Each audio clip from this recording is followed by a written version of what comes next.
Diego touches on issues about models that are sadly, because we have a lot of improper export of material that should be recycled, especially, and it's not really traced so much. Yeah. But I have to say that work was really good. Grow or to decelerate in terms of demand. I would really like to incorporate their model with our model, because we are more focused on the extraction part. We have like a simplified recycling flow, so we have new scrap, we have end-of-life recycling, but they have like the detailed approach. New scrap, direct melt. Direct melt. Take back immediately. Yeah. So we have the losses and everything, but I think what they did really well is that they have linked it to the different kind of industry streams, and then you can formulate more targeted recycling policies regarding each industry, which I find really interesting. Because it gives more possibilities to trace also, in particular, where the material is, and when maybe a certain demand. It's only if it leads to that. Right? No, because I think Diego's The microphone I hope works. it's not actually live. No, I think that would follow on from Diego's. Yeah. Hello, friend. Hey. I will see. How's it going? Yeah. Good, good.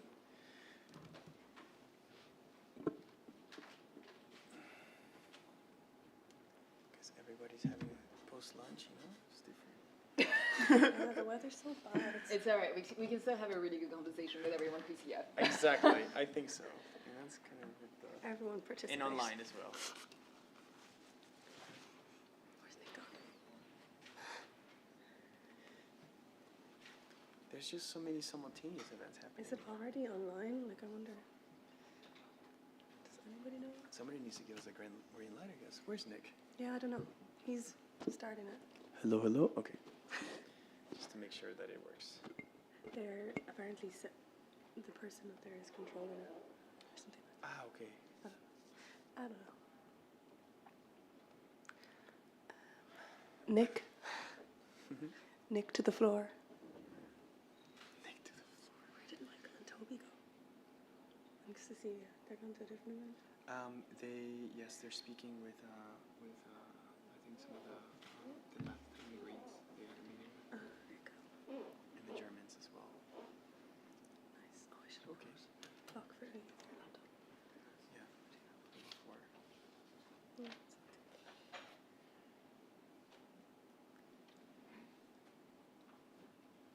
Did many people go to the event yesterday? Yeah, it was decent. It was a good turnout. Are they there? They're downstairs. There are still 5-6 people downstairs. Oh, Okay. okay, that's good. At least there's some more. Shoot the coffee I went to machine. this really cool thing That's yesterday. lovely. Interactive. Well, tell them there's factory. champagne here. It was really cool. I wish But it was so good. I was forgot like, to attend. the first time the commission do something interactive in the JRC. It's really nice. Very nice. Did you It was feel like hopeful? Kind of. Yeah. I mean, it has improved since Like 2 we years had, ago. there was me and someone from Resource. I can't remember the name. This man who's very Research tall and Governors loud. Institute. Resource went begin to W. Some kind of Dutch name. No, I don't know. Anyway, Oh, I know we you did it on okay. degrowth and demand reduction, our little group. Okay. And then there was like one guy doing it on AI and mining. It was actually really cool. And some on finances. Okay. But I was like, it's good to do these more interactive things. Yeah, exactly. That's when Just they get changes real it. stakeholder feedback. Yeah. Yeah, indeed. And people feel, like it was difficult discussions. There was this guy, that old guy from the Raw Materials Observatory. Oh yeah, Victor. Oh no. I know Falker. it. Falker. But he gave Yes. me his card. So on the card it had Vice President, but then Vice was crossed out. President. He just crossed it out with a pen. He was like, yes, I got a promotion, but not new cards. Fair. But he was trying to rope me into some group that he says you're already in. I mean, He was like, the guy from South America. Siran is the project called. Oh, because I was Should be like, good. yeah, I was like, send me an email. But he didn't really give so much details. Oh, it's about seeing whether This, yeah. doing environmental protected areas. Oh, But it's a virus group. So Are there more people downstairs, Ola? give them a No? Okay. you get money? Well, shall we start? Yeah, you ready? Cool. Thanks everyone for joining us today, also the people online. We have an amazing set of speakers today to talk about a very hot topic, mining, a very politically sensitive topic. And we're going to focus today in this session on the copper side of things, the copper supply most specifically. I have the honor to just give 2 minutes of introduction, and then I will hand the floor to the moderator and the speakers to do the rest of the event. So just briefly, for decades, I think we can say our economies rely ever more deeply on the rapid exchange of materials at low prices, coupled with permanently present expectations of future supply growth. This on its own terms seems like an unsustainable model based on supply chain predictability and stability. It does not change gradually, however. It has been disrupted by COVID-19 pandemic, Russia's invasion in Ukraine, disruptions from fast escalating climate impacts that are only starting to unfold. The energy transition is, of course, imperative, but it's also highly material intensive. And as Europe strives to reduce its dependence on Russia supply, domestic demand for critical raw materials and copper is also poised to soar.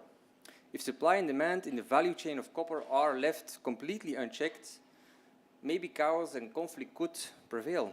So how can industry adapt to this? How can governments plan? How can scientists advise and citizens engage in all of this?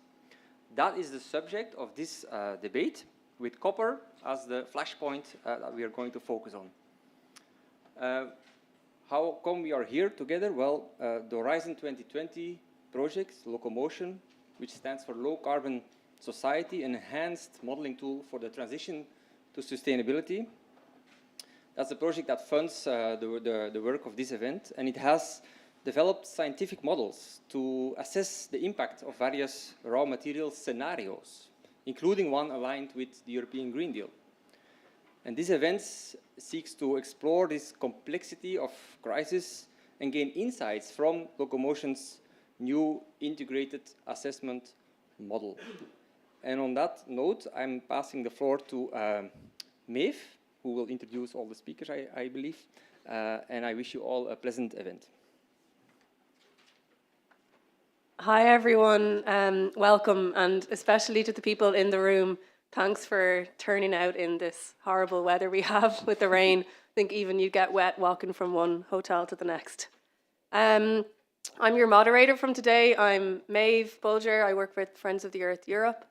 Thank you, Nick, for setting the scene a bit, and I'll try to do it a little bit more before we hand it over to our panelists. We're discussing an emerging and vital issue today, the rush for raw materials, like Nick said, in the context of the green energy transition. We know that the unity of Europe has always been tied to questions of energy and commodities. In the aftermath of World War II, the collaboration on coal and steel transcended national sentiments and gave rise to the European coal and steel community, a precursor for the EU we know today. And now much of our common European and global future depends on even closer cooperation in the realms of energy and materials.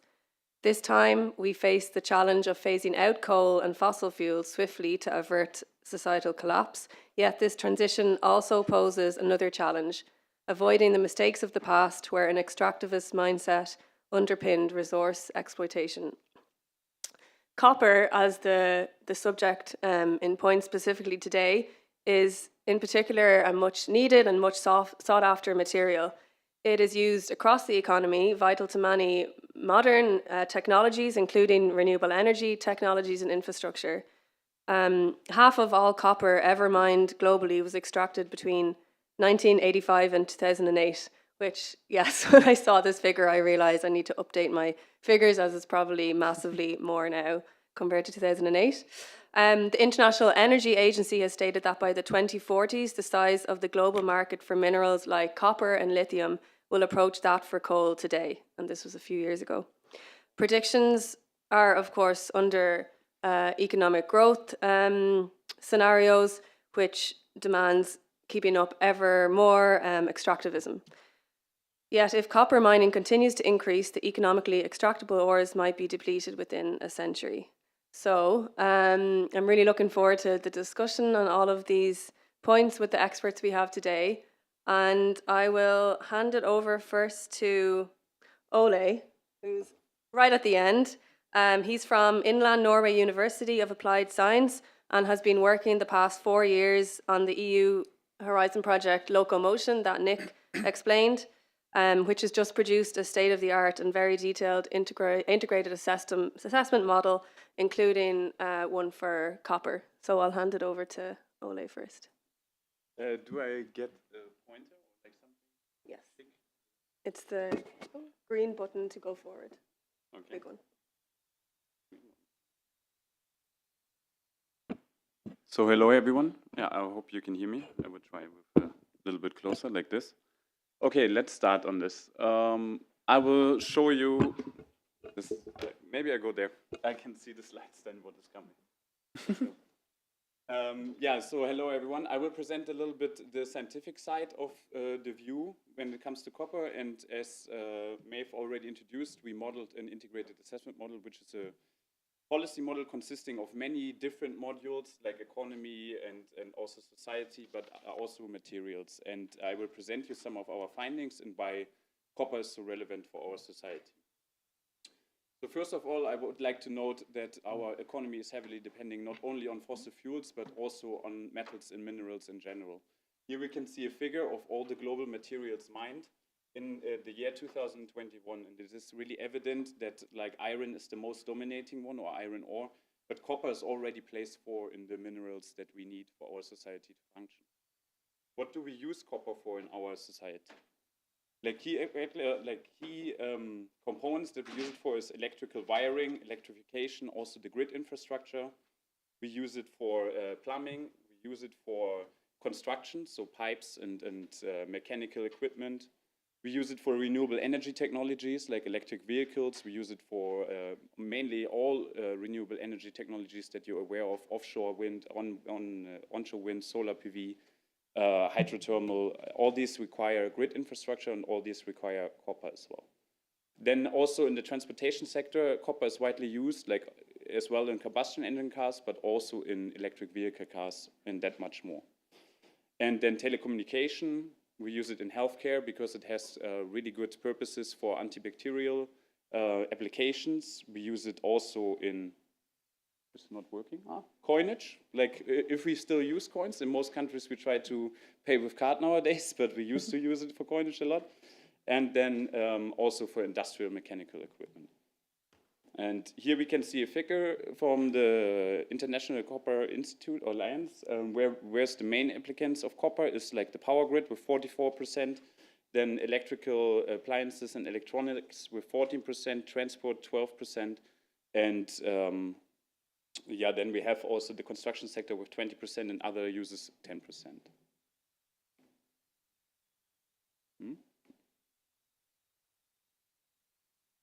Okay. So what are the copper consumption trends? We see in general like material consumption rising, like it's independent of the material. Most material consumption is rising. This is due to population growth and also growth of GDP in general. This is like a study that we carried out, like where we looked into the material footprint in 170 countries and the relation to the GDP per capita. So we can see there's a rising trend.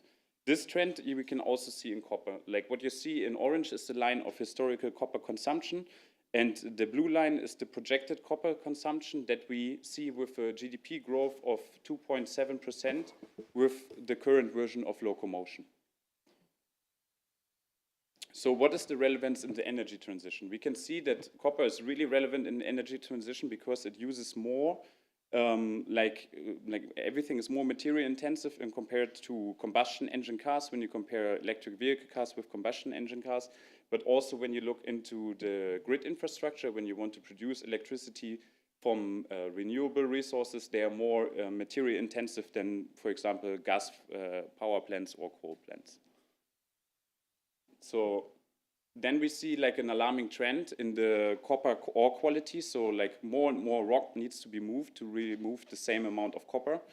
or like to gain the same amount of copper. And we see the trend is like in many countries that the ore quality is declining, and with the declining ore quality, we can also observe like a rising need for energy to extract these materials, like to extract the copper in that sense.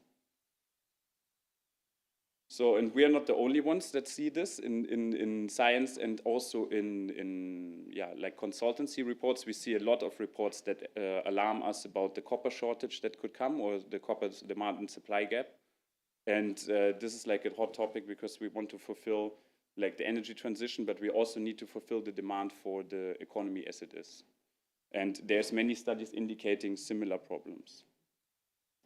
So here, again, you can see the locomotion model that I referred to. That is all part of the locomotion model. We have like a finance, materials, economy, demography, energy, land, water use, and demography model, and they are all interlinked with each other. So we try to capture the feedbacks of the needs of the society with the material sphere, like also have in mind the biophysical limitations of the world.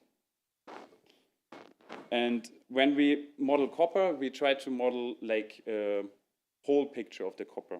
So we have here like a resource and reserves structure where we model the amounts of resources and reserves, and they are like understructured in different kind of ore qualities. Then we try to also capture the metal prices that are rising due to the different ore qualities, but also due to the tension between supply and demand. We try to capture recycling and the ore grade decline, and we also try to capture the required energy for getting these materials. Yeah, and the model is profit driven. So like you need to have like a profitable operation. If it is not profitable, the mining will not take place, of course. Then we also look into the green energy technologies. So here we focus on like the major technologies, solar PV, wind, batteries, and analyzed also different battery, like battery components and battery structures and their material requirements. We reviewed the material intensity in kilogram per megawatt hours for 24 materials, including copper, of course, and compared the mineral demand versus the availability, the geological availability. And yeah, we have metal submodels that offer like a kind of a risk assessment under different scenarios. Now I will show you one scenario where we have like the following of the expected electric vehicle car trend, like which is the business as usual, so with the current trends, a projection of the current trends. Then we have like a high EV scenario, e-bike scenario, and a degrowth scenario, so a reduction of total transport and especially air transport, and more e-bikes instead of like electric vehicles. Okay, and yeah, so what we can see, and we applied like the current recycle rates in the first scenario, and in the other ones we increased the recycling rates, end-of-life recycling rates to 85%. So what we can see is, of course, that the high EV scenario is creating the highest demand in terawatt hours, and behind this highest demand in terawatt, and the highest amount of terawatt is also the highest demand in materials. So if you compare the different scenarios, the degrowth scenario, of course, scores lower terawatt and therefore also lower material demand. What we can see for copper is, for example, when we look at the reserves as they were 2015 and the demand created by these different scenarios, we can see that in the high EV scenario, like in nearly all scenarios, we extract all known reserves until 2050. This is until 2050. And in the high EV scenario, the share of EV batteries is 35% of the current reserves. So this is pretty alarming. So we need to find solutions for that. Then we looked also in the effect of the different applied recycling rates. And we can see, even though we increased the recycling rate to a really high target of 85%, the material is not coming out in the end. And this is due to the long use time of copper. All the copper that we usually mined and extracted is very long in society. So even if we set high targets, that doesn't mean that the material arrives in time. So this means that we need to increase mining to fulfill the demand for these new energy technologies and also for the supply to our society in general. But there's the questions, how should we do it? Okay, thank you.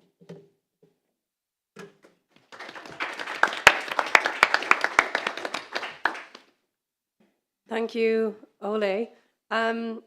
Next up, we have Bernard Raspow. He is, oh, I'm after getting all my notes mixed up. It's here somewhere. Yeah.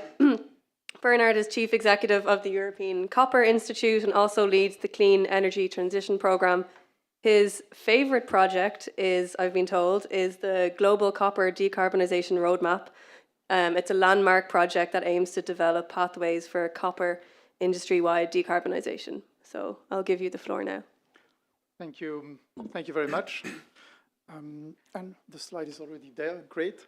And first of all, thank you for inviting me. I think it's very important that we have a constructive dialogue between industries, communities, and also organizations like European Environmental Bureau. It's important that we keep the dialogue open and constructive because we all face the same challenge. And indeed, the copper industry is in front of a challenge today, in a sense that, as was explained by the previous speaker, indeed the transition to a sustainable planet asks for technologies, and copper, aluminium, steel, if you look at the range of applications they get into, these are three base metals which are present in most of these decarbonized technologies, in these solutions to go to a resilient and livable planet in the long term. So there have been initiatives taken by the industry, not only to look at how can we produce more, but also how can we produce better. And one important initiative is what you see here on the left-hand side of the slide. It's called the Copper Mark.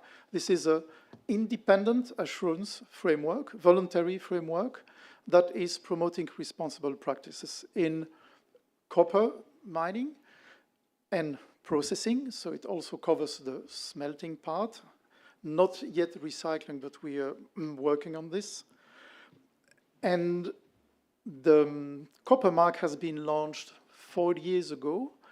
So it's pretty new as an initiative, but already today more than 25% of the worldwide copper production occurs at sites which got the Copper Mark. And the Copper Mark is based on 34 sustainability criteria that you have to fulfill in order to get the mark. And it also has created babies in the sense that now molybdenum, zinc and nickel also have embarked on a very similar framework. It does make sense because geologically, often in a copper mine you have nickel, or in a nickel mine you can also have cobalt, you have zinc. So these metals are quite similar. So it's more efficient, of course, for miners to have an assurance framework that they have to comply with, which is workable across several metals. This is why we're happy to see that other metals also joined the club. Another important element in the copper industry is recycling, and here we are proud to say that in Europe it's above 50% of the copper needs, of the copper demand, which is already today met by recycled copper.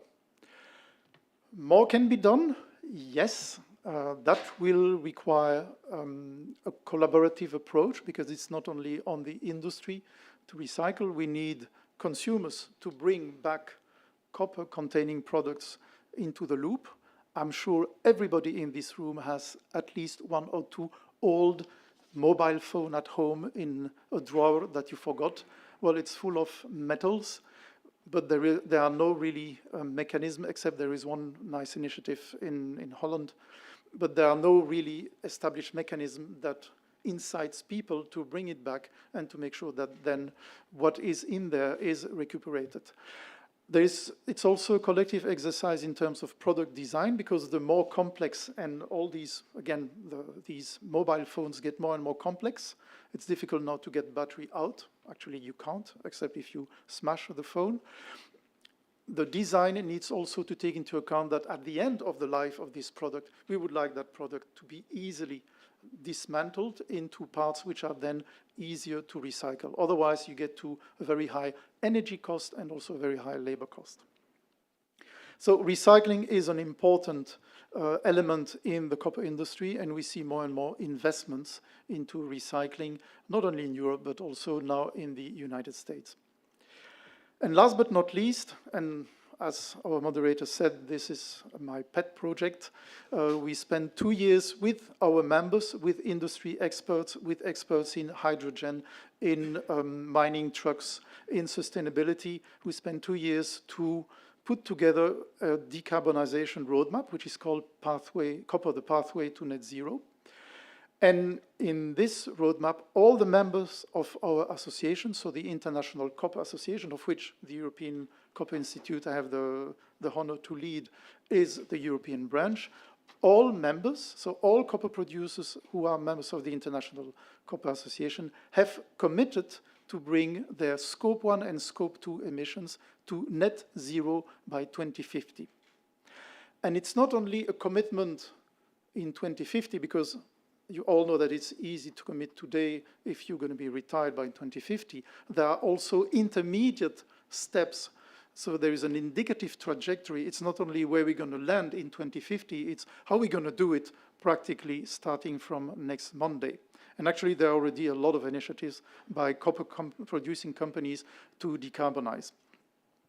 We also are going to work on Scope 3 in a sense that, of course, Scope 3 is not only a decision made by copper producers, it also depends on your partners. Is it your suppliers, your transport companies, your customers? But we have committed as copper producers, member of the International Copper Association, to actively engage with the supply chain to bring these Scope 3 emissions as close as possible to net zero by 2050. So the industry is committed to reduce the carbon footprint.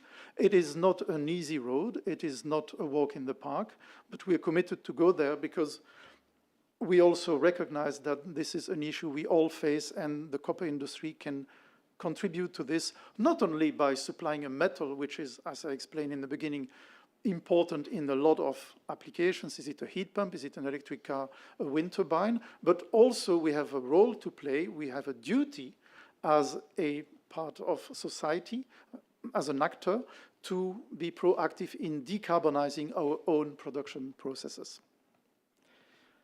So we face a dual challenge, the evolution of society, this decarbonization of the whole society, this strive for resilience and for a balanced economy, and a sustainable economy calls for more copper. So to do more is one challenge we have.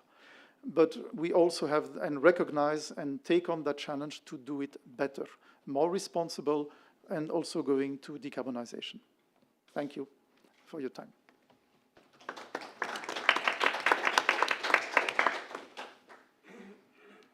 Thank you, Bernard. Nick, you have something to say? Yes, we forgot to show the Slido code in the beginning.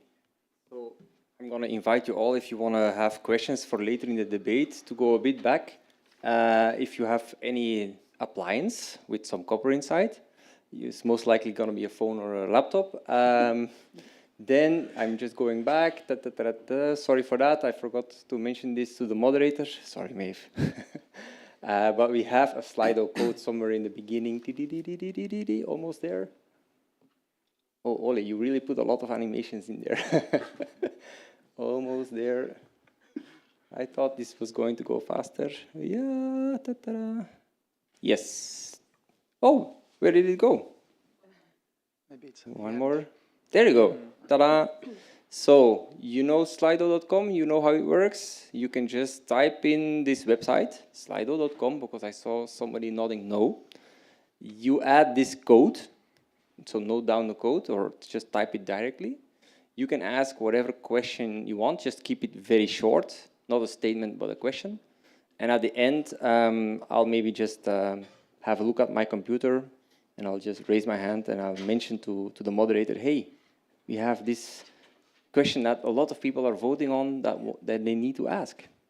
So that's all. Now I need to go all the way back. While Nick is doing that, I can, yes, I can already introduce our next speaker, who's Olivia Lazard. She is a fellow at Carnegie Europe. Her research focuses on the geopolitics of climate, the transition ushered by climate change, and the risks of conflict and fragility associated with climate change and environmental collapse. She has dived into the geopolitics of our material supply in general and of copper in particular. So I will hand it over to her. Thank you, Maeve. I'll echo what Bernard said. I'm very happy to be here, particularly as it is a panel where we can speak cross-laterally between research, industry, civil society, and it's been a long time coming. So thank you to EEB for gathering us together. I'll build upon what Ole and Bernard said to sort of give, first of all, a visual representation of what a copper mine looks like, and then to sort of go into a bit more of a bird's eye view of what's happening in terms of planetary and international security quite quickly. The slide that you see on the screen here is Chuquicamata. It's in the extreme north of Chile. It's a very old copper mine. It's about 108 years old. It's a copper mine which is about 4 or 5 kilometers in terms of diameter, and it is currently about 1 kilometer deep. They're now trying to invest into an underground mine in order to recuperate more ore quality. That's what Ole was saying. We're essentially coming to a lot of different extraction sites that have been a long time in extraction, and in order to sort of necessitate, in order to extract more returns on investment, there is a need essentially to sort of go deeper and deeper into certain existing mines, or to go into new deposits in order to extract better quality of ore, and therefore generate more returns on investment.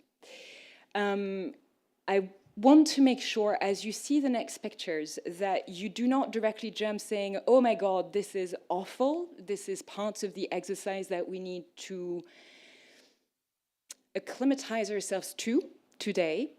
Because the reality is essentially that the mines that will build the energy transition are quite intensive. Not all mines look the same. And what I've learned through a number of different field missions is that people relate differently to these mines, even in the areas where they are in activity. So as I was walking through the Chuquicamata site, both the mine, but this other part of the mine, which is essentially the entire industrial operation around the mine itself, which is gigantic and very industrially intensive, I saw some people who were very alarmed at the environmental and social consequences of the extraction over there. But I also saw some people who are genuinely proud of what this mine has meant for Chile, because it is essentially is a mine that has helped to build the national sovereignty and the independence of Chile for a long time. So it creates essentially a lot of different feelings and difficulties and dilemmas in human terms, in environmental terms, at local and sort of national levels, which tend to polarize conversations and tend to polarize approaches towards these mines. The last picture is an artistic representation by Dylan Marsh. It expresses essentially what Ole was also talking about in terms of how much soil we need to move and extract in order to generate the actual metal and the usable part of copper. It gives you a sense of the proportions. Copper is very ecologically intensive, and one of the things that it means is essentially that it is also very water intensive.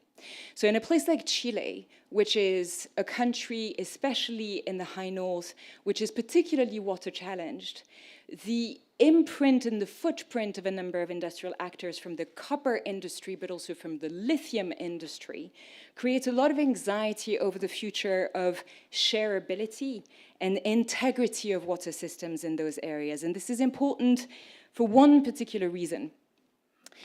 I'm going to take you very quickly through a number of different slides that show you an overlay of different risks.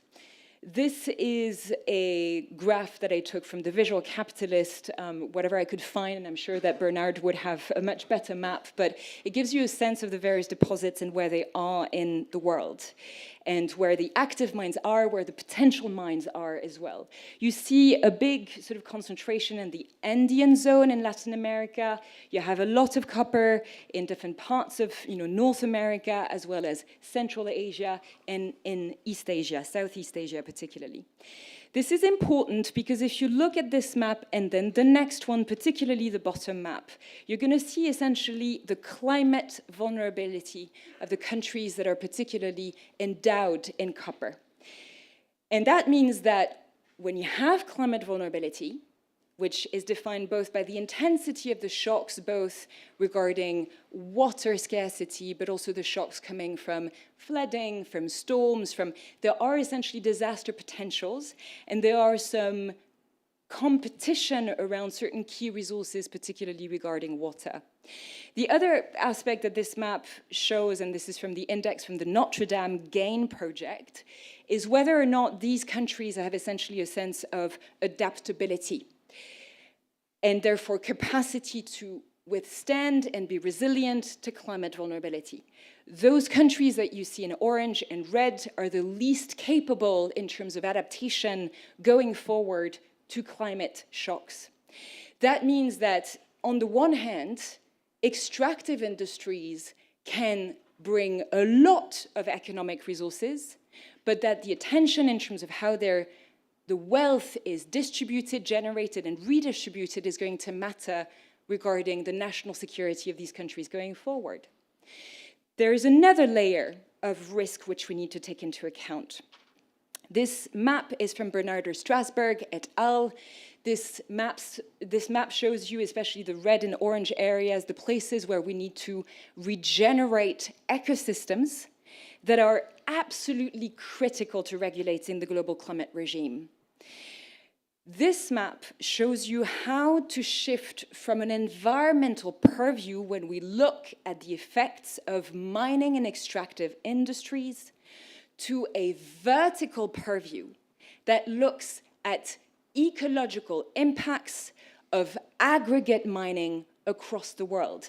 I need to put this in correlation with what Ole was showing us in terms of the exponential growth in demand, particularly for copper, which is a foundational metal for human civilizations. If we go about extracting copper in new deposits that are essentially located in critically important ecosystems, we actually risk doing something which is tipping us or bringing us closer to what we call tipping points.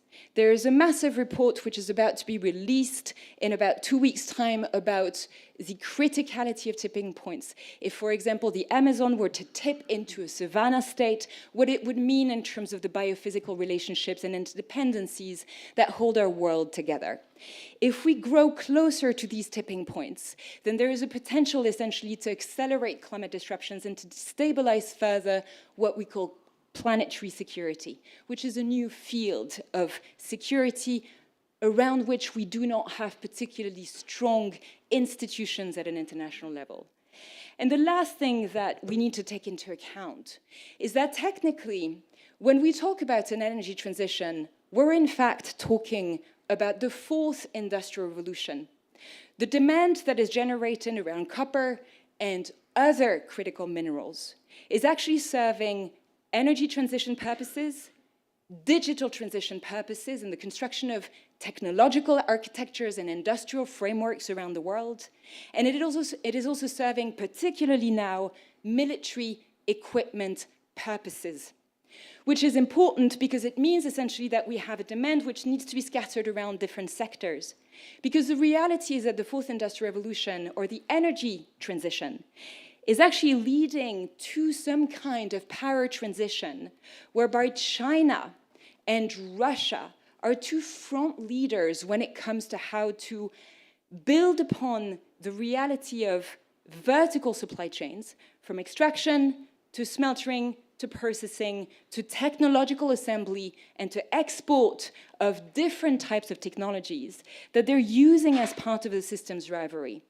And the problem is that the EU is very little equipped to understand how certain actors, which are now considered systems rivals, approach mineral assets in different parts of the world, not just their territory, but in Latin America, Africa, Central Asia, the Balkans, Southeast Asia, in order to gain more and more access to minerals, but also more access to markets and to the ability essentially to change the way in which we govern international institutions and the way we brace collectively as a human collective in order to tackle the massive challenges around the climate emergency and the other ecological interdependent crises that we have to face today.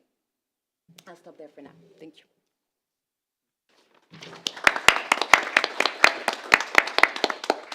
Thank you, Olivia. Last but not least, we have Diego Marin from the European Environmental Bureau. He's a policy officer for raw materials and resource justice. He's the main author of the newly released mining report called Sacrifice Zones for Sustainability. And together with his colleague, Robin, is one of the driving forces behind the new EU Raw Materials Coalition of NGOs. Thank you, Maeve. Okay, perfect. So I'll go ahead and maybe give a little bit of facts because I feel like I'm inclined to kind of wrap up the previous conversations. So just to give you an idea, when we're talking about I don't have really presentations here, but I do have one slide with the two reports. How? Oh, yeah. So these are just two reports that we came out with. The first one on the left-hand side in 2021 with my colleague Maeve, related to the first strategy of the EU. Well, there was strategies before, but it was really the one that it was the precursor to the Critical Raw Materials Act. In it, we analyzed with few case studies in Europe about how mining extraction is already happening in Europe or how it's being deemed to occur. We also tackled the narrative of green mining, so that's the title. And then also we proposed a material resource use reduction target, which I can elaborate on a little bit later. The report on the right is the recently report I have here. If you want some copies, let me know. This report specifically looks at research in Europe because there is where the research is primarily lacking, as we don't really understand how extractive processes are currently occurring in Europe. Yet they are deemed as green and clean, as you can understand from industry narratives and also the Commission. But also we do take a case study in Bolivia, particularly pernicious case study where we see the neocolonial material flows, happening. But this is the case of indium. The discussion here is about copper, so I won't talk too much about this. In the case of copper, in this report that I'll touch on, well, maybe what I can do is perhaps give you a little bit of insights. Just where are we right now? Because Ole did mention the amount of materials that we're extracting, but at the moment we're extracting about 22 million tons across the world, with expectation of economic growth to 2 to 3% per year. I mean, that's what pretty much every economist will tell you. That's the healthy growth rate of an economy. This is expected to continue until 2050. Interesting thing is that copper and GDP growth is very much aligned. So for example, a healthy economy is around 2 to 3%. Well, that corresponds to a 2.5% more or less of copper demand. This is tied also by some projections differ, but there is going to be a shortage expected as early as 2026. By 2035, Wood Mackenzie did mention that they expect that 50 million tons will be required for global demand. Now, we're at an issue because the issue right now is that we're opening up all of these mining projects. However, there's strong resistance on the ground, and I will elaborate that in a little bit. Right now, recently, if anyone has followed the news, particular to copper mining, there's an issue right now in Panama where 4 people were killed. There is a boat actually blocking and protesting the processing of copper going out. The First Quantum Minerals, which is a Canadian company, has halted pretty much operations at the moment. So this is one copper mine, huge copper mine actually, is about 1% of global output.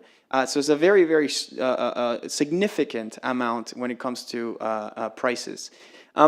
So what does this happen? What does this mean? Well, I won't talk specifically about the Panama case, but we see a continuous issue of resistance. But this resistance is not just tied to NIMBYism as a narrative is shown. Here in Europe, we also have a resistance, and we also have not only resistance of new projects, but we actually have resistance due to ongoing projects. In this report, we look at two major projects. One, the Laver copper mine in Sweden, particularly impacting Sami indigenous lands, which will to the Sami communities there in this region. They're extremely against this project. I visited actually about a month ago northern Sweden. I went to Kiruna. I went to a project. I looked at the LKAB project. This is the iron mine project. Not right next to it, there is a copperstone mining project. That's the copperstone is the company. It's a Swedish company, a junior mining company that is hoping to exploit pretty supposedly high quality copper ore. They have an interesting new technology, ion exchange, which is supposed to reduce the amount of water impacts. I asked the people that were helping me out there, I asked them, what are your biggest challenges? And he said, well, we have figured out the water issue. Pretty much with this new technology on ion exchange. We hope to become the greenest copper mine in the world. Then he told me, the issue with water here is that we have very shallow water, so they're highly susceptible to pollution. Okay, fair enough. And I asked him, and what else? And he said, the biggest challenge is the Sami communities. They just don't want this project. After that, I did speak with Sami communities there, and they told me specifically that this project in itself, it sounds one of the better projects I've encountered before. Reason being because it's in a brownfield site, so there's no need to really expand. So on a greenfield site, you have to really destroy the land. But this was right next to already an industrial site, and also within a mine that used to be in operation about 20 years prior, but ceased operation. So yeah, one of the better mining projects you can say. But when I spoke to the Sami community there, Sami community representative there, they told me this project combined with the LKAB iron project is a complete disaster for us. This means we will have to stop our operations because we can no longer bring the reindeer all the way around. Back in the 80s or the 70s, they told me before the LKAB mine was in full operation there, they used to just go through with the reindeer. So we're seeing these issues where it's literally affecting the material having material impacts on communities on the ground. So they're resistant because they say, my lifestyle will change, not only that, but my cultural attachment to this land in practice will cease. So that's one case. In another case, we look at Finland. So Finland is really pursued as a green operation site, or country, I should say. But the issues there, and recently Kevitsa mine, nickel copper mine, was reported that there was a lot of leakage coming out of their tailings management. So much so that their reported impact on water had 20 times more nickel than is actually legally allowed. And on top of that, a lot of mining companies in Sweden are not even meeting the extractive waste directive, which is the one of the directives that it's specific mining legislation that we have in the EU. And there's an issue now of mining projects creating these new mining projects without an actual idea of how long their mining waste is supposed to last. And this is a real concerning part because Ole did mention this before. Just generally speaking, of course this varies, but one ton of copper generates the movement of around 200 tons of overburden and around 100 tons of tailings. Many of times these are toxic. And in the issue that we have, if in Europe we're not even able to push our industry to meet the standards of the extractive waste directive, how can you expect this in the global south where oversight and jurisdiction is much less prominent, right? So with that, we have these issues of actual implementation of laws. We have these issues of human rights abuses. We have these issues of planetary boundaries being entrenched. So at the EEB, and very last word, with the left report that I mentioned, we come up with a solution as with Friends of the Earth Europe and many other NGOs. The EU already has targets on carbon emissions, and all of our policies are largely driven by this idea of what researchers called carbon tunnel vision. The idea is that carbon emissions are the solution, and therefore focus just on carbon emissions. Well, we say no, that's not enough. You have to also focus on not just decarbonizing an economy, but dematerializing an economy. And how you do that will have an impact on the other. They're interchangeable. So by that we mean we propose a reduction target of around 60 to 70%. This is what the latest research suggests by 2050 to get back into planetary boundaries so that our consumption is no longer impacting our ecosystems and, of course, creating these further neo-colonial material flows. And then maybe just the last thing I will say, this scares a lot of people, but it doesn't have to. According to some of the data that we follow, this reduction of materials would mean going back to levels of consumption of 1970s. It's not that scary. We're not talking about going back to the caves. So anyway, we need to get serious because at the crunch, once it happens, prices go up, it's going to have a serious impact on the energy transition. And I think that we really need to get creative. Thanks.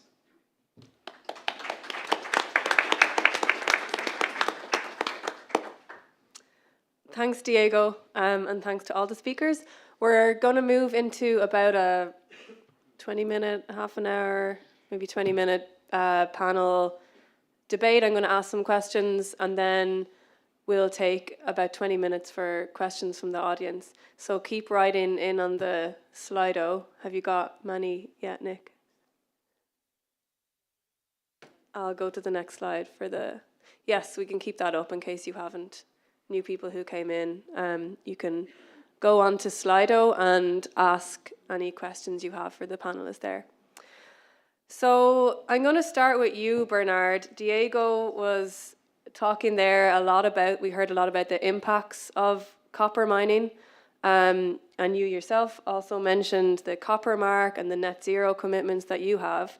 So I want to ask a bit more about the types of ways and the challenges in making the copper value chain more sustainable and the development of new technologies in this context as well. And also maybe an add-on, what can policy do or how can it help in this situation? Yep, thank you. Indeed, that underlines the challenges of industry. We have very few suppliers because we are at the beginning of the value chain, which means if you have a mine somewhere and you say, okay, there are some, or a deposit, a project, there are some potential impacts, you cannot move the mine to another place to reduce the impact. So we have to play with what is, I would say, given by the planet, given by nature. And in this field, indeed, we do recognize that copper is water intensive. This is sometimes also an opportunity, like in northern Peru, in northern Chile, next to the Peruvian border. It's also when we put in some desalination plants, the copper producers oversize them to also be able to get availability of potable water to the communities. So there is more and more a practice of talking to the communities when projects are being developed. I was in northern Mexico 3 weeks ago to visit another copper mine, quite a sizable one, and I was quite astonished by the investments that they do for the communities also, as it in terms of restoration, reclamation projects that they do together with the communities. That creates also some jobs for young people who then get a scholarship to get into education in environmental science, and they then can work on a restoration project. But it also goes as far as also creating activities for the young people in the area, because this is typically where you see mines, you see not too many other activities around. So that's I would say, a natural tendency to say, okay, the mine is also going to take care of other aspects of the community, not just the business part. But there are still issues indeed. And as in any commercial or I would say technical activity, you have risks. And yes, it happens sometimes that there is a leakage here and there from a tailing pond, and that's why we do monitor. And this is why also the regulations, especially if you speak about Scandinavia, these regulations are very strict. And if you don't abide by them, then you just lose your license. So there are efforts being done. There is conscience about this. But again, you cannot be in 100% risk-free or zero accident sorry, environment, if we want to go this way, then we have to stop any activity. But then the question is, how are we going to solve this equation of getting new technologies applied to go away from fossil fuels? If we stop mining for copper, how are we going to build the wind turbines or the electric cars of tomorrow? So it's a question of keeping the balance, and it's a question of conscience. And I must say, what I've seen at our member companies is there is conscious in how do we do better. This is one of the triggers behind this framework of the copper mark, which is quite, I mean, as I said, it's quite a scrutiny. You have 34 criteria to fulfill if you want to be able to say, well, my site, which encompasses everything, my site is compliant to the copper mark and is certified by the copper mark. And this is all independent. So it's independent bodies who decide on the criteria, who process the applications, and it's also independent auditors who make sure that the companies do comply with these criteria. I'd just like to add something as well, because one of the aspects which I have found most surprising, in a very good sense, in the last couple of years, doing a lot more research about the actual impact of mining, is how advanced actually certain mining actors are. And I've seen some very deep reflections on the part of certain actors regarding how to do biodiversity mapping, how to do water teleconnection mapping, and how to do so-called offsetting.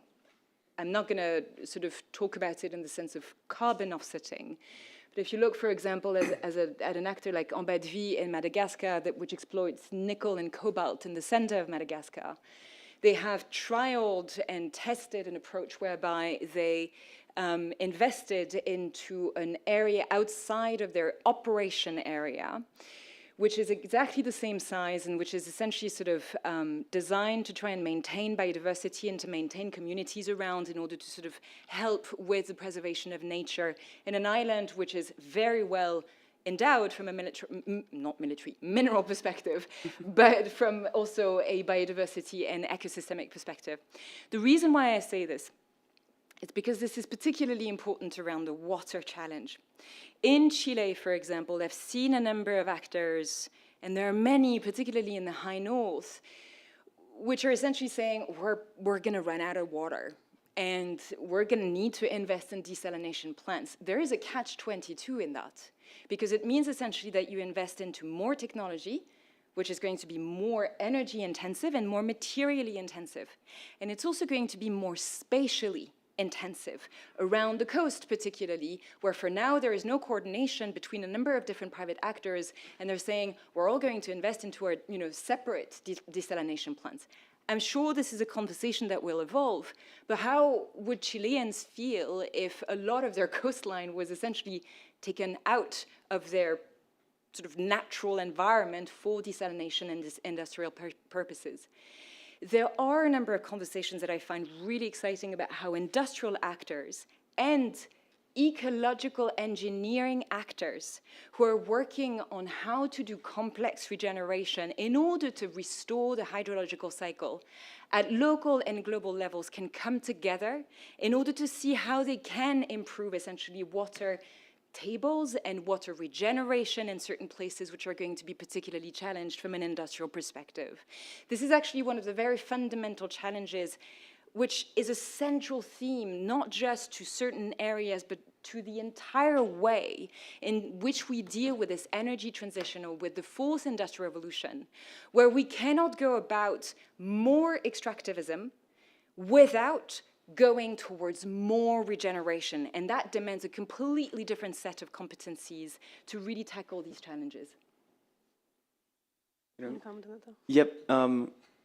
To touch on both points, because I think the first point, see, maybe my previous statement, it wasn't well elaborated, that I'm not saying that I'm completely against all mining projects, and I don't think realistically most people would say that.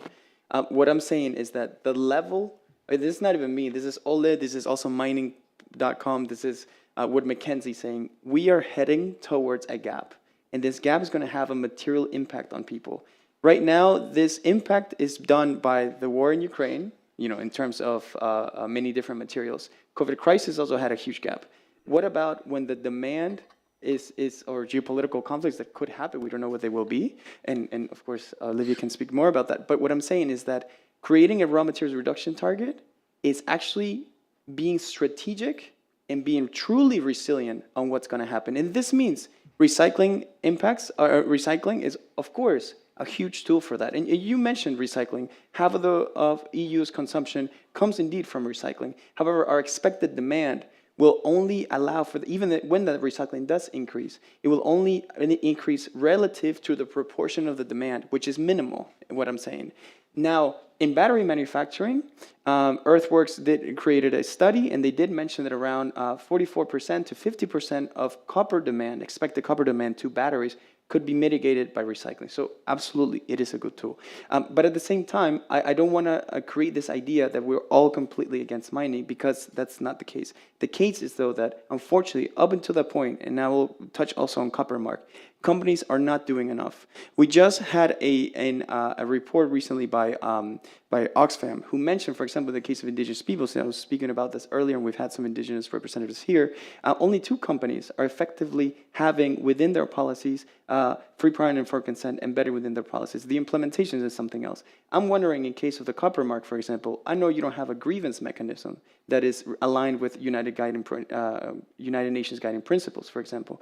And also, you don't have a multi-stakeholder governance. So certifications, like we've been extremely critical of, can be also harmful when it comes to due diligence, to actually have applicable due diligence on the ground. For example, in the case of Codelco, from the Business and Human Rights Resource Center, they have out of 7 projects, they have 21 allegations against Codelco. And Codelco and Nerubis have made a partnership. So what I'm saying is, like, when we bring these issues of how is raw materials extractivism happening on the ground, it is really poorly done, executed. And lastly, I will point maybe a little bit of a more positive tone. Svemin is the Swedish Mining Association, and they're doing this initiative on mining for nature, which ties to your biodiversity comments, which I think is interesting, because they should have done this a long time ago. But I went to a Bulletin, ATIC mine over there, and it was basically their sustainability launch of their project. It's a sustainability park. Within this, there's a certain portion, I can't remember the exact numbers, I want to say it's probably, I think, 85 meters, I can't remember exactly the actual numbers, but proportional to the numbers of the projects, it was very minimal. And the project itself, where the sustainability park was done, it was already in a forest that was not degraded. It was already a perfectly functioning forest. I get that the initiative to create biodiversity offsetting is useful, and I think companies should be heading that way, but it needs to make sure that the monitoring of this biodiversity increase, the net biodiversity increase, needs to be positive, not before not when the company is there, but before the company even showed up, because otherwise there's no biodiversity net gain. So that's what I'm saying. I'm not saying that the company doesn't need to be there. We do need copper, 100%. But what is happening on the ground is not enough. Legislation is not enough. Therefore, we need to really assess where's the demand going to and where it's coming from. Yeah, thanks. So I'll leave the floor open to anyone. Yeah, I would like to say something to the issue with supply and demand gap that you mentioned. I will not say much to the biodiversity problems or the environmental problems, because we didn't model them. Like, we modeled greenhouse gas emission coming from the mining sector, and we modeled water supply needs, and we modeled also electricity needs. But to model the environmental impacts is really diverse, because the mines are located all over the world. So you would have to mine the specific country, or model the specific countries, and then they have also different issues in different countries. So that is something that I cannot say much to. But to the supply and demand situation, I think when we look at these reports, like from S&P and also from McKinsey, and also the studies that we do in terms of the supply that we're going to see in the future and the demand that needs to be fulfilled to do the energy transition, I would say we can hardly argue against more mining, because there's a need for these minerals to be extracted. But there is definitely ways how we can reduce the need for the materials. We can think about demand side solutions. How can we fulfill the same services in our economy to reduce the demand and then also alleviate the pressure, like to extract ever more? We will extract more, but maybe not to the extent that we see when we do this. Good example was, for example, the slide with the different kind of electric vehicle penetration rates. You think about economies, like how do you want to live? In which kind of economy do you want to live? Does everybody need to own a private vehicle, like how we have it now, or can we live with shared vehicles? Can we share also other instruments or like the devices much better in our economy? So this is something that alleviates primarily pressure on primary mining, because you can use the existing stocks to fulfill more of the demand and you need to extract less.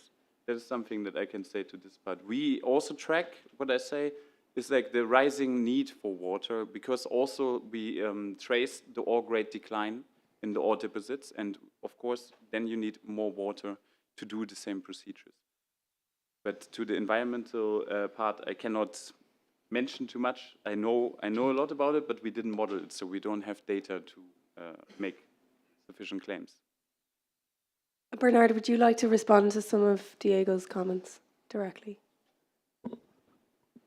Well, first, a general comment. I will not comment on the demand-supply gap, because this is against, that would infringe our antitrust rules that we abide with as an association. But all these comments do underline for me that this is a very complex issue, because it's a model, and there are a lot of hypotheses behind, and are they going to materialize? Because even if we, let's say we manage to get all the copper needed for electric cars, but we don't get the lithium for the batteries, well, then the cars are not going to be produced. So there is a lot of interdependencies that we should not forget about. And yeah, it's like a crystal ball looking at who has the right model. I also see a diversity. We did a survey. There are more than 220 models about the future demand of copper, and the range of gaps are on contrary to gaps excess. It's quite mind-boggling. So it's complex, and I think we need to go to tackle this well, with some perspective, but also with pragmatism of what can we do in the coming 5 years instead of projecting in 15 or 20 years into the future.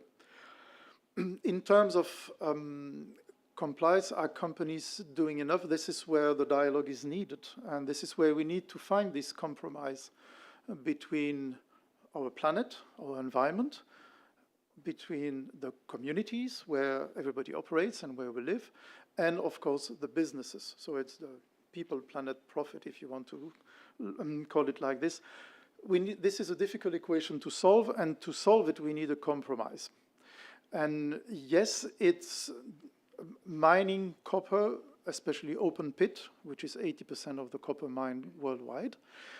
Yeah, it does disturb the landscape. Yes, you move a lot of rock around.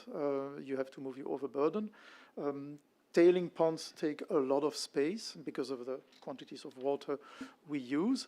That's why there is now a lot of research happening in looking at dry tailings. Can we avoid this? Which will also reduce the land use. I think we need to put things in perspectives. Also, the full superficies of all mining around the world, so all mines, not only metals, also limestone, sand, you name it, clay. This is 100,000 square kilometers. This is 0.1% of habitable land. Agriculture is 51 million square kilometers, so it's 500 times more. So this is also something in the equation. But it doesn't mean, because it's only 0.1%, that we shouldn't take care of it. We should take care of all the elements. To give you another ratio, the copper industry worldwide represents 0.2% of the global greenhouse gas emissions. You could say, oh, that's not too much. We are not concerned by is it much or not. We will reduce our emissions. We will get to net zero. That's the engagement. But the path to this, and the path to full respect of environment, and this compromise solution between environment, communities, business, this requires more dialogue and also more research and innovation, because not all the solutions are just here at the turn of the key. As I said, tailings is something we're working on. And don't forget, when you say in tailings you have toxic elements, no, these are, well, yes, if you use them in big quantities, even water can be toxic to human beings if you drink too much of it. But these toxicities, well, this is actually elements that were in the earth and that stay there. What we need to do is to make sure that the concentrations are under control, and this is all the work which is done around these tailings. So for me, it's all really a question of compromise. Let's not jump to conclusions, indeed. If there is an accident, yes, that happens. And I must say the industry is learning from these accidents. There have been recent dreadful accidents, and I can tell you the culture in companies, in mining companies, has changed quite a lot about this. Because we operate in communities, so we have to be good citizens. And that's the drive. But not all the solutions are immediately applicable, but the efforts are being done, definitely. And legislation can help, again, as long as this is balanced. If the legislation gets into a full blocking of all operations, then we're back to the question before. Then, okay, then we stop doing it. Okay, but then we have to be aware of the consequences. It's all interrelated. It's not one thing you can, if you act here, well, there are consequences on other parts of the society and of the economy. So not easy, but again, for me, the solution is dialogue to build a compromise. A balanced compromise with long-term perspectives. We want to have a resilient and habitable planet where we enjoy living, but it will take compromises. Yeah, and actually talking about compromises, Olivia, I wanted to come to, touch back a bit on the geopolitical situation. You'd mentioned this already, but just to explore a bit more the kind of ruptures between the international security and planetary security, and is the current geopolitical situation we're in kind of compelling this double down of growth and increasing demand, and how does this play with the needs of the planet? Yeah, thank you, May, for asking the question, because I think it's an important aspect which I can't provide solution pathways. I'm unfortunately going to just add to the complexity and to sort of demonstrate essentially that indeed we need even more than dialogue. I think that we need really sort of careful consideration of the various targets, the various objectives that we're following. Because quite schematically, if we look at the types of crises that we're facing at the moment, if you look at the planetary boundary framework, where you don't just have a climate crisis which is at hand, right? You have a biodiversity crisis, you have a water crisis, a pollution crisis, and we're already in overshoot. If you only look at this framework, then the most reasonable conclusion is to say, my God, we really need to reduce very, very fast on extractives and on resource consumption, because otherwise we're essentially just like going to go straight past any type of global temperature targets, but also any type of recoverability in terms of what we call the safe and just space for humanity. Let me leave aside that part for a second and turn to what's happening in terms of international security. In terms of international security, we have a real rupture in terms of systems rivalry. This is a loose term that now sets apart different parts of the world that pursue not just different means for production and economic well-being or economic competitivity. They pursue different models of society, they pursue different ideologies, and they have very different ways of pursuing their means. And at the center of the competition, which is now playing out, and in certain parts of the globe, such as Ukraine, it is playing out in very hard military terms. It requires having a very specific outlook on what's happening in terms of those critical supply chains and the critical minerals, because they are essentially the backbone of how the power transition is currently happening. And an actor like China, if I weren't concerned essentially about where they're headed with their systems rivalry, I would only come to the conclusion that they've been very astute, very agile at shifting, essentially using the supply chains in order to serve their own development, lifting their country out of poverty, going towards electrification, and indeed completely gaining the day in terms of climate diplomacy today.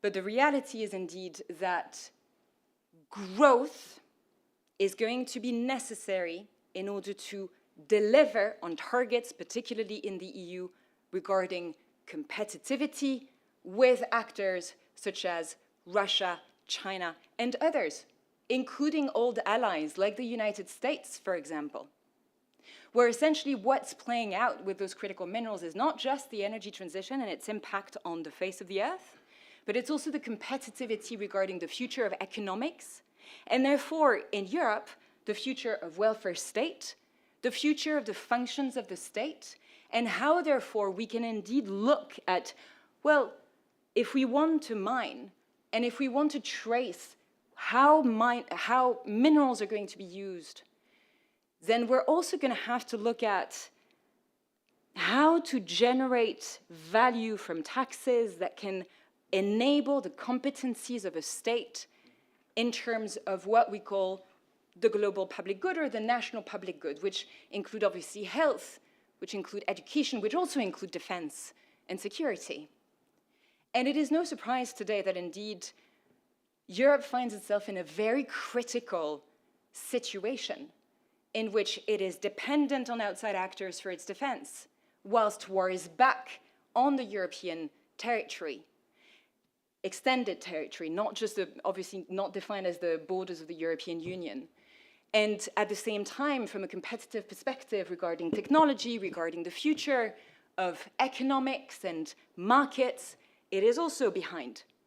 So it's essentially having to deal with a very, very consequential juncture of its own history, whereby if it misses the mark, if indeed legislation is too constraining, if funding is not coming to the actors that can try to re-equilibrate in terms of balance of power, which also plays out in those supply chains, then the European Union 10 years, 15 years from now will not only miss out on its target regarding climate diplomacy and its climate law, it will also falter on a number of different foundations regarding its economic project and its peace project. Essentially, what we're talking about is fundamentally the future of the European Union and its ability to withstand not just climate disruptions, but also the fundamental geopolitical shifts which are of a tectonic nature happening at the moment.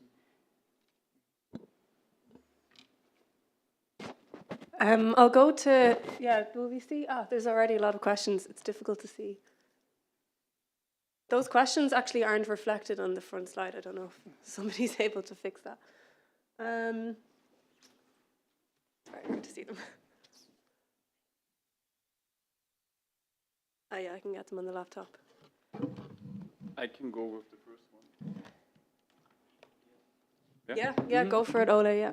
Okay, we see it in many industry sectors, actually due to price. Like, so most of the industry sectors are trying to reduce the copper in the moment, like unit per output in that sense. But we see it also a lot in the energy transition technologies. So if you follow the trends there, like in the International Energy Agency report, you can see a decline in copper usage per PV or per wind turbine in the long run. And we hope to see these trends, and we also hope to see some substitution effects. But copper is really unique in its physical and chemical terms. So it has the best electric conductivity, and that's why it's such an essential mineral. But we can, in fact, observe trends in most sectors that they decline the use to have the same economic output, but there's limitations, like there is thermodynamic limitations to it. We cannot hope that this is not the only solution. I mean, we have a technology learning curve for many materials as well and observe these. But it doesn't look like that would be the only solution to the problem. Can I? Yeah. I think also important here is that it's not only on the industry, it's also on consumer behavior. When I went 1 year ago into the Apple store in Brussels to buy an Apple, I think it's 13, it was not the newest one, I handed in a Apple 6, and they looked at me as if I was a dinosaur. So are people ready to accept that we're going to change car less often, we're going to change equipment less often than what has been, I would say, in the common practices? I think that's also an element there where we need to get the people conscious about, okay, you can buy a new Apple every year, but these are the consequences. Maybe the consequence on CO2, so we're going to have a CO2 price also in what you buy so that people understand what are the consequences. So that's definitely part of the equation. And indeed, the more we can use equipment longer or recycle equipment back to eco-design to make sure that you can recycle these elaborate equipments, yes, the better. Yeah, I would like to link in on this. Like the thing is, like, for example, mobile phone is a perfect example. If you take a model from 1995 or like a model from 2000, it had more material in it than the model that we use now. But we buy it more often. So actually what we saved, we spent again. Like, so we replaced it more often, and we have also in general more devices, more electronic or more technical devices that have these resources in our households nowadays. And that's exactly when we refer to these kind of different scenarios where we want to try out different possible futures in terms of reduction in demand. It's like, how can we create the same service by not cutting down on the qualities of life that we have, but reducing less of these purchasing behavior which is nonsensical or like, say, like maybe wasteful. Yeah, and if I can come in, because the question on needs, and so right now what's happening is that there's a lot of decarbonization efforts being done throughout many cities actually. Paris, for example, wants to be one of the greenest cities by 2030. Oslo is also pushing heavily on moving away from vehicle use. And many other cities are doing this, but they're doing these just on themselves, right? They're doing these because of decarbonization efforts. What if, and this is what I tie now to the raw materials reduction target that we stress, what if cities were to look not into the decarbonization, but into the dematerialization?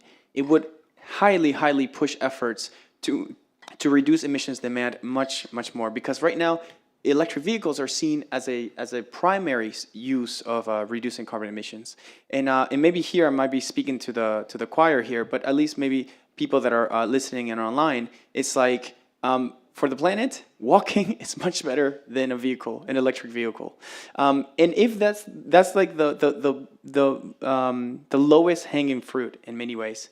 And also maybe to tie to the geopolitical needs, because I think this is really interesting also in terms of companies. So I think, and also kind of giving a preview for the next panel at 4 o'clock today, the issue of companies that they have to also deal with is not just that there is a resistance on the ground and they have to overcome, of course, community dissent, but they also have to abide by what the states of them require. For example, one of the recent copper mines in operation, more recent, I guess I would say, is the Oyulto Goe mine in Mongolia. And this company owned by Rio Tinto. One of the biggest issues there, and why it took so long as well, was to decide on how much value added this would have on the country itself. Mongolia didn't want the energy to come from China. It wanted Rio Tinto to build a power capacity station there as well, right? And also in terms of taxes and how much the country was going to own. Rio Tinto called even like to potentially move away from this project, and just like that's just one example. It didn't, but I'm saying that there's just one example where countries are now demanding much more value added within their own jurisdictions, and I think companies are going to have to come to terms with that. What real value added would this mean? Will this mean that the company needs to also get involved in the water management, as you mentioned? Maybe building a power station. but now it's much more holistic than it used to be in the past. And anyway, and then maybe just one last thing that I wanted to add in terms of how much of these new compromises we're finding. In 10 years, we were having a lot more financing going into exploration of these companies, but the lack of new projects is minimal. The last big find was about, I think, 10 years ago, and that was in Kamoa-Kakula in the Democratic Republic of the Congo. So we're finding much less copper mining projects out in the world. And I think the next step is really then raw material reduction target, or how we can recycle. So these terms no longer are imaginative or creative in a sense. They really become realistic because we really lack the material capacity to continue this exponential demand rise. Would you like to respond to that? Or, yeah, I'm just aware that we've got about 5 minutes left. Or answer one of the questions on the screen. I'd love to take a couple questions from there. Yep. Yeah. On the first question about the societal debate on needs, as far as I'm aware, we don't have it. And this is a massive problem. And this is particularly important because I'd be very curious about your modeling, Ole, as you were sort of, showing this exponential sort of curve around copper. I would imagine that this is mainly based on sort of energy transition needs, right? That is covering energy transition needs and also economic growth in general, like the rest of the economy needs. Because essentially, as far as I'm aware, we don't have a real modeling mechanism for anything related to the exponential growth that will come from industrial applications regarding to AI and regarding new technological sort of, apparatuses, right? Yeah. And the reality is that if we only look at what you're talking about, I mean, the curve speaks for itself already, right? But when you listen to what's happening in the AI sector, which has a narrative which is about dematerialization of the economy, which is wrong. It's just simply false as a narrative. The economy that we're going into is actually extremely rematerialized, extremely spatially expansive and intensive. And therefore, essentially sort of risking this thing where we take ourselves, again, as I was saying, very far past planetary boundaries. And nobody's really having this conversation because of this fallacy, essentially at the heart of the conversation. So what we do need is indeed a lot more transparency, as much as possible as, like modeling of the kind that you're doing around different types of sectors. And therefore to sort of, find, I was talking with a colleague of mine and, she sort of framed it in a very simple term. We kind of need to find the sweet spot between ecological security targets, between industrial, sort of economic and energy targets, between geopolitical and technological security targets. And this is becoming very hard because, all of these different things are pulling in different directions. But the problem is that the exercise, even methodologically, is not even out there on the table.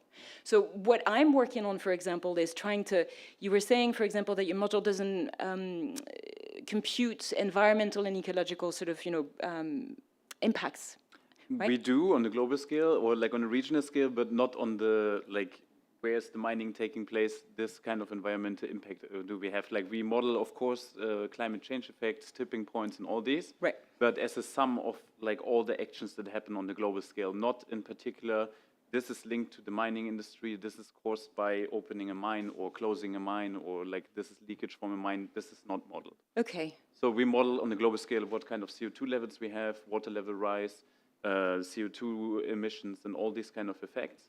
But therefore we wouldn't have to have a country disaggregation of the mining, and then it's regional specific because each region has different environmental problems and challenges.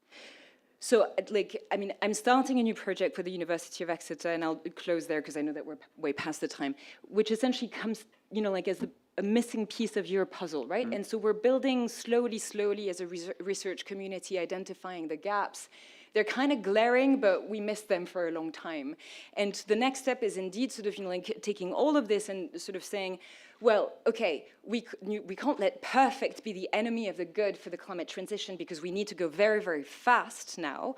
But we kind of need to have those societal conversations which are very consequential about what is the future of security at a moment when we have systems rivalry overlapping with climate and ecological collapse, and where we need essentially to have on top of it a lot of societal resilience in order to go through these different sort of transitions that we're going, about, along with private sector actors, which are a key part of the economic equation at the moment, and a key part of the taxation equation that will sustain essentially the future of states.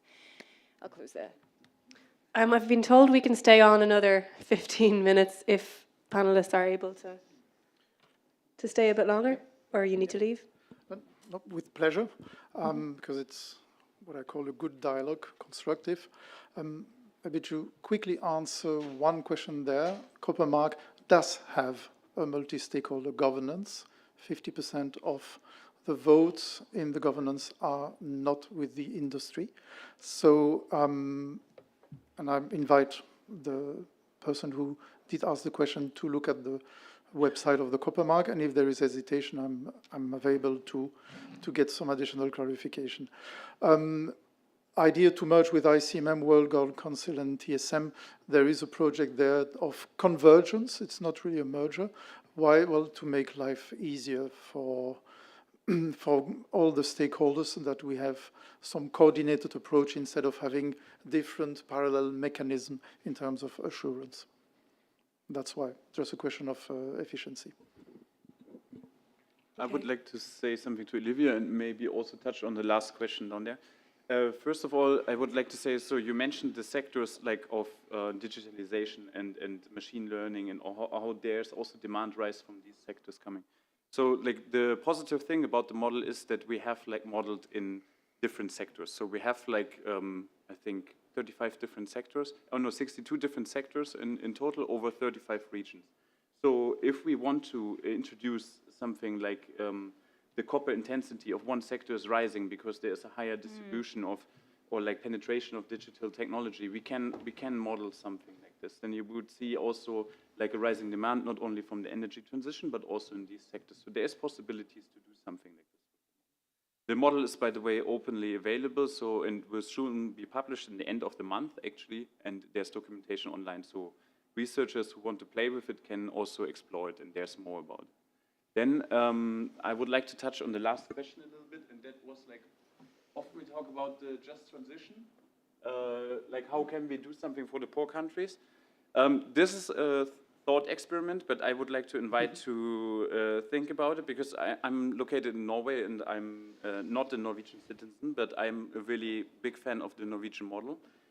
We do tax like the extraction of oil and gas revenue quite high by 78%. And this revenue is used to put it into like a sovereign wealth fund. And this sovereign wealth fund is invested outside of Norway. So it is investing in economies and different projects and funds outside of the Norwegian economy to have like something that provides stability to the Norwegian economy when oil and gas is gone. And I think if you offer like something similar, or like people open the discussion about something similar in regions that are affected now by mining, to make it a benefit for them to create something like a similar structure, then it can help them to win also the cause for acceptance in these regions. Because in the Norwegian economy, basically 20% of the Norwegian household income is coming from the sovereign wealth fund and helps to finance like the social state in the healthcare system. And I think there is Norwegians, like some Norwegians obviously arguing against the gas and oil industry, but it is considerably less than compared to other countries because they benefit from this kind of system. And I think like if we think really like what can we do for local populations that are affected or countries that are affected in the place where we go to mine and extract these resources in the long-term benefit, then the acceptance might be better and also the outcome might be better, because one day these resources will be not there anymore. They will be extracted. But these people are left with nothing. They had like a good opportunity for 20, 30 years. Maybe the mine closes after 100 years. But what is for afterwards? What do they do afterwards? And we need to offer them like a road to stability to make it like more acceptable in general. Okay. Can I ask, I'm not sure who's managing the Slido, but if you can get rid of the questions that have already been asked, and we can see the the newer ones. Yeah, I know you've a comment, Olivia, but I've been asked to, if there's anyone in the room who has a question that they'd like to ask. Or maybe you've already typed them all on Slido. Yeah, there's one. Okay, we'll take you first, then you. I typed it also in Slido, and I also addressed it to Ole a month ago. I was online. Okay. I'm now here. You're chasing me. You're chasing me. Okay. I hear your presentation for the first time a month ago online, and now I see your presentation, and it was almost similar. The path between the energy goals and the circular goals is quite small, I think. You had also critical thinking about this a month ago in your presentation. I was following it, and I see it now the same presentation, and I was also missing it. It sounds also for me like there's so much freedom, that we have opportunities to choose which direction we want, and if we want, and how we want. But I think if we are strict to the goals on energy, reducing energy use, and the material mining is also costing energy, the path is not so large anymore. There's so much opportunities, not much options. We talk about so much options, but I don't think that there are. So you're referring to, like, meeting the climate goals requires the extraction of a lot of materials, and there's not an option around it. Yes, this is true. This is true that we need a lot of materials to fulfill the climate goals. Like all the reports say, of course they differ in the numbers, but most of the reports point in the direction that the material extraction and the material demand will also rise due to the energy transition. The question here is, like, how do you address the energy transition? Like, of course, what is like desirable is like a renewable capacity as high as possible to reach the net zero. But when it comes to other kinds of consumption patterns, when we look into the different vehicle penetration rates that I was showing in this scenario, this is something that is open for discussion. And there I think we have options, because there's no necessity to fulfill the demand for transportation, because like you have a demand for transportation going from A to B, but you don't need to take the plane to do this. You don't need to drive your own car to do this. So this is like where we have to room to improve and room to discuss. And in general, also longevity of products to avoid like the economies demand to continue growing in the same time. If you like use your device 10 times longer or like 5 times longer, and you maybe replace one part, then the material demand will decline. So this is like what is necessary. The infrastructure, like building the solar PVs, building the wind power plants, and building the battery capacity for storage, there's no negotiation about it. That needs to happen, and we need to find ways to make that happen. Yeah. Okay, yeah, thank you very much. My name is Michael Reckert, working for the NGO PowerShift, and I have a question regarding the copper mark standard. We already heard a lot about the sinking ore in the ton of material, so we will need much more water in the future, but also much more energy in very far away from the grid areas where we mine. Then the transport sector is also, with the ships, hard to decarbonize. I think there's only very small steps. So what does this mean for primary raw materials in the smelting process? If you really want to go net zero, doesn't it mean that the portion of primary raw materials has to dramatically sink, and the secondary raw material, which is mainly locally collected and sorted, has a much higher share to reach the net zero goals, for example, for companies like Arubis and some others? Thank you. Yeah, I think as was said before, recycling is important. It's something that needs to be promoted, and we see more investments, and we need also to have the conditions to get more copper at end of life coming back into the loop. But it's not the silver bullet, in the way that with an average of 35 years of life of copper-containing products, and if you speak about a high-power cable, this is more than 100 years. And when it's buried and there have been houses built on top of it, you're not going to get it out at the end of the life. So that shows that we will still need primary mining. In terms of ore grade, again, there are lots of scenarios. What we also see is that some of the deposits that were identified before, which were of a better grade than the average today. The average today is around 0.59% of copper metal into a ton of ore that you get in the mines. We see that projects that were identified, deposits that were identified with a better grade, they were parked as non-economical before because they were indeed far away from any infrastructure. But with the solutions today of having a wind farm, a solar farm with battery storage, these projects are coming back onto the drawing board today. So these projects can contribute to not having a drastic reduction of ores.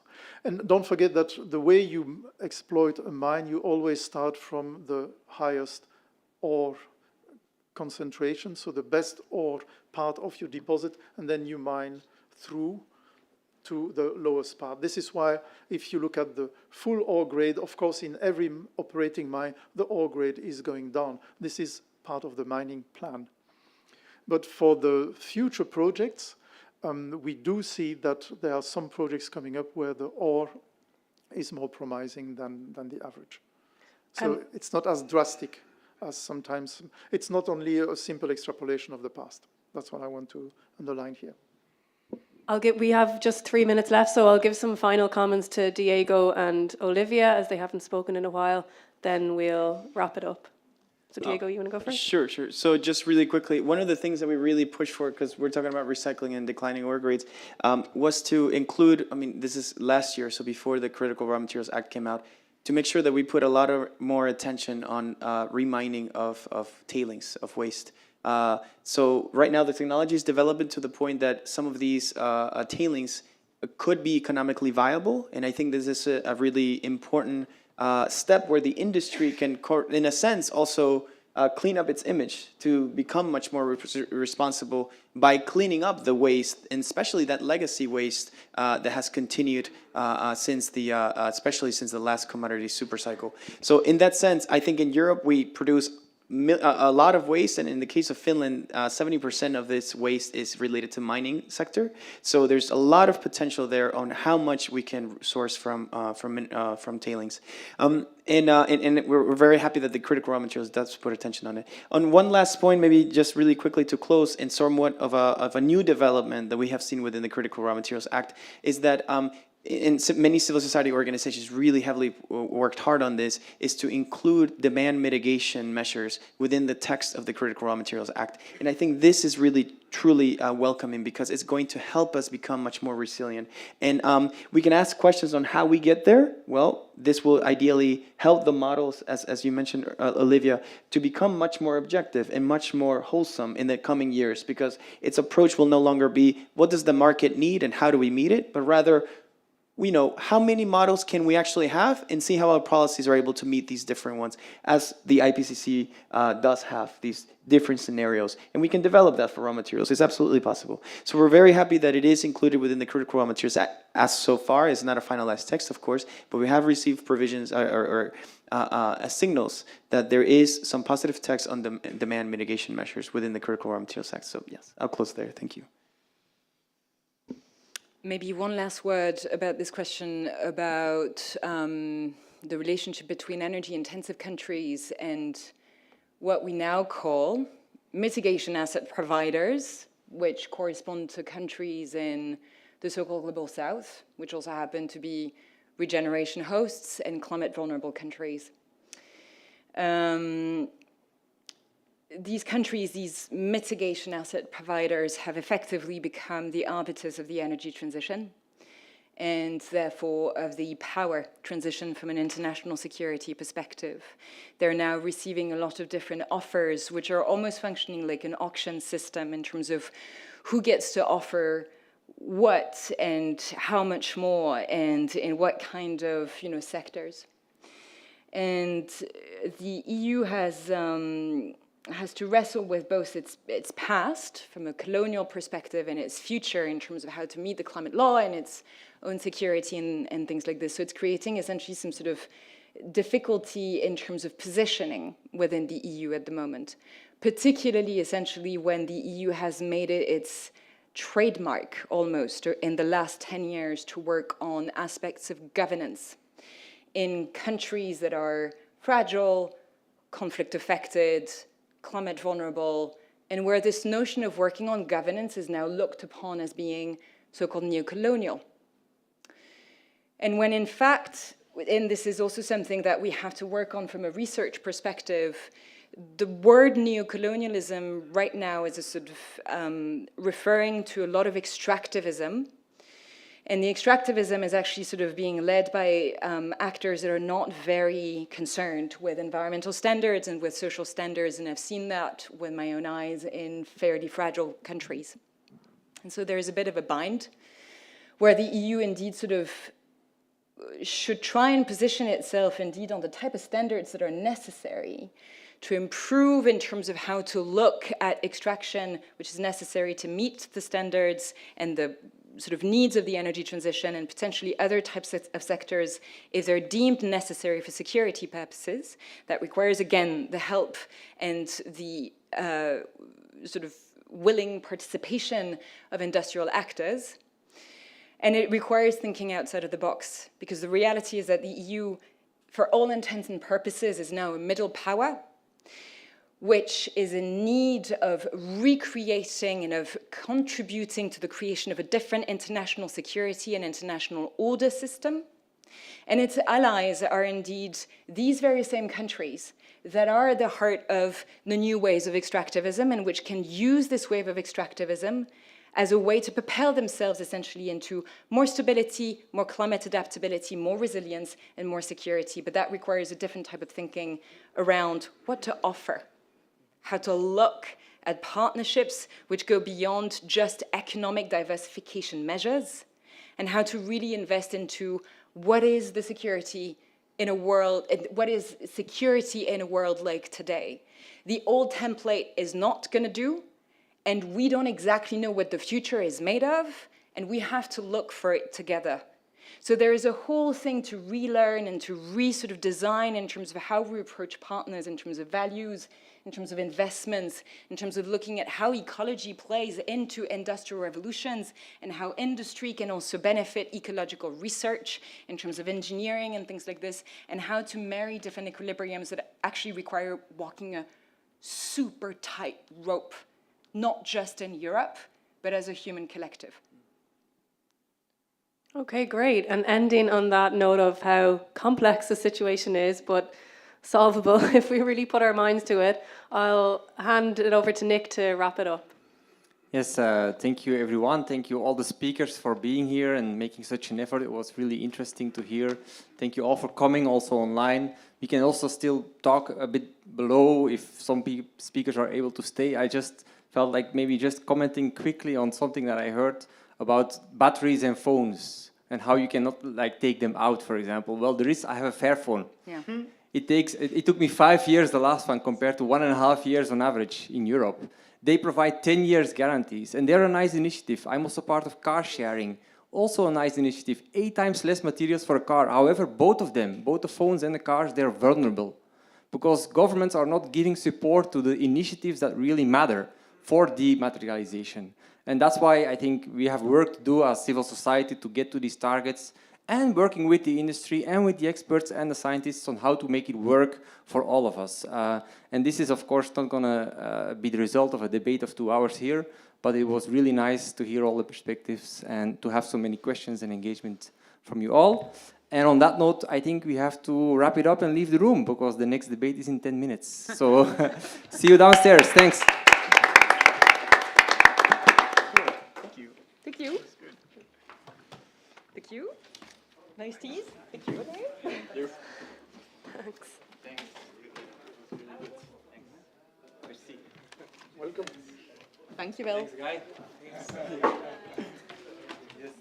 Bernard, do you have contact to Louise or to Simon? So do you say you're working on a University of Exeter. It was about. I didn't understand that. Okay. Part. It was about the mayor. Do you want to So take mine it's as well? Like, the first step is about identifying or assessing the ecological costs of the energy transition, trying to look at it in relation to the tipping points and the various test the different strategies on recycling when integrating that model into our model, because I was really, I really like their work, and the other it's aspect even is the same software, so so it's this is the actually first step. The idea compatible. of this project is to try and sort of argue in favor of an international Thank you. negotiation over energy, right? Yes. We don't have it.